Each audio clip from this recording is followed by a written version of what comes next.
First up, we've got the Rainbow Building, but it's better known as the Pencil. In fairness, it's spectacularly ugly, but in a way that's kind of what gives it its charm, isn't it? I've noticed when I've seen this building at various times of the day that those funny glass panels, they sort of let off all sorts of interesting colours, and I thought that might be why it's called the Rainbow Building, but actually it seems it's because it's the name of the scientific institute that the building was built for.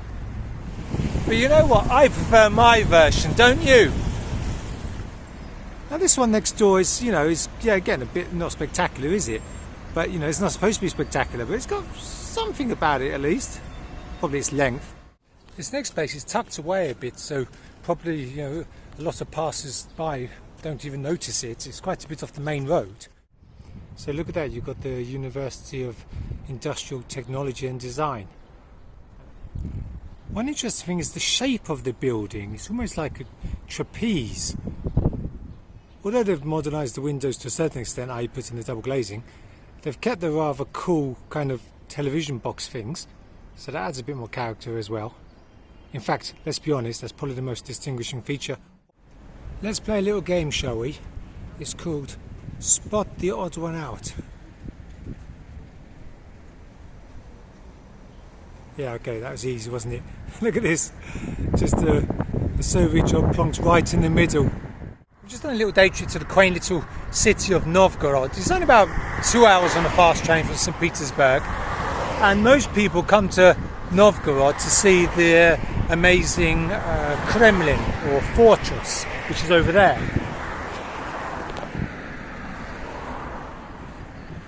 I'm sure there's many channels where you can get that, but if you're watching my channel,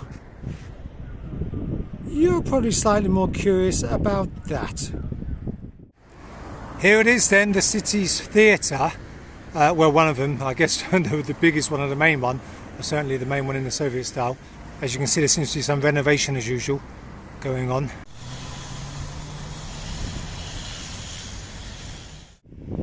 The back side of the theatre, or again, it's at the front side. You never really know, do you, when it's located like that. And you could argue if it is the back side, it's got a better location than the front side, by the river. So I mean, wow, for a small little town, you don't necessarily expect that, do you? Such a huge piece of Soviet modernism. I mean, not in the city centre, but not that far away. Although I'm pretty sure that most visitors to Novgorod, they'll never actually see it because they don't really get past the Kremlin, which is a shame because it's a nice city worth exploring.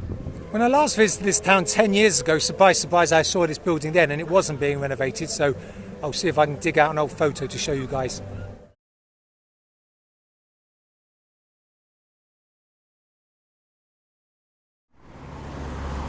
Right next to the theatre is a Soviet hotel. It's called, surprise, surprise, Intourist, and although it's been renovated, they still seem to have kept some kind of mosaic on the end there. Okay, well this is a bit unusual because it's kind of got religious connotations, but I guess in Novgorod it's the sort of place you might find it.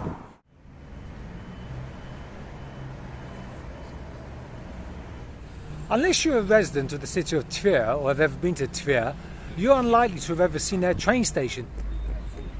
Just look at those windows. If there's one thing I like, it's old school windows. They're becoming rarer and rarer.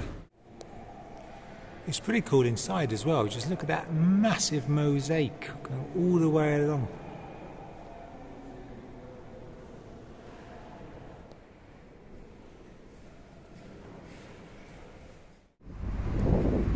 It's pretty cool at night time as well. The windows get a bit steamed up, but I guess that's due to the greenhouse in there. Again, unless you live in this charming little town on the banks of the upper Volga River, then you're completely oblivious, probably, to this.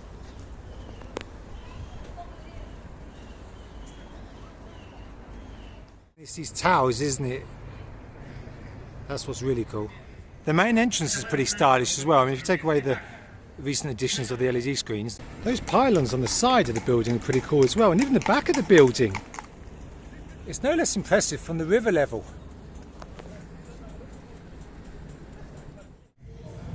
Predictably, the inside's kind of been jazzed up a bit, but you know, it's still got the original columns, and it's kind of still got a old school feel to it. I'm back home now in Kamensk-Uralskiy, and that's good because it means we get to see this. So first and foremost, you see the rather cool mosaic there, don't you? I know we can have a closer look at that in a minute. And in that section, that's where the main hall is. But what's interesting is you might think that just that is the culture palace, but actually it extends around here in the bottom of the housing. So the bottom of the housing, the first floor, or the ground floor, is still the Palace of Culture. In fact, it's the main entrance.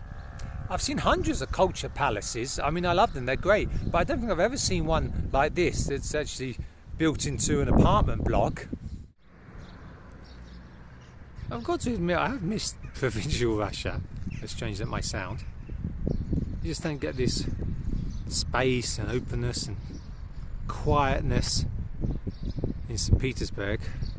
I was living for a while. Now, some of you might have noticed this funny thing. Just don't ask me what it is, I've got no idea. But I do, it kind of adds to the atmosphere a bit, I guess. It's probably built in the 60s or 70s, so probably something to do with space or something. So the mosaic then. Right near here is a big metal factory, and this palace culture is for the metal workers. It was for the metal workers. You can see there in the middle a metal worker, and also the space theme as well continues on the right there. It's even decorated with some artwork on the back and side as well. Now that's unusual. Again, it's not as cool as the mosaic, but still.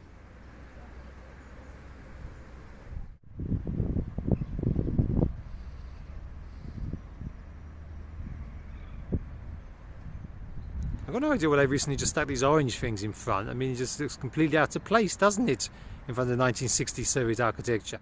Inside is a pretty standard job with a couple of pleasant mosaics and a pretty substantial spectators hall as well.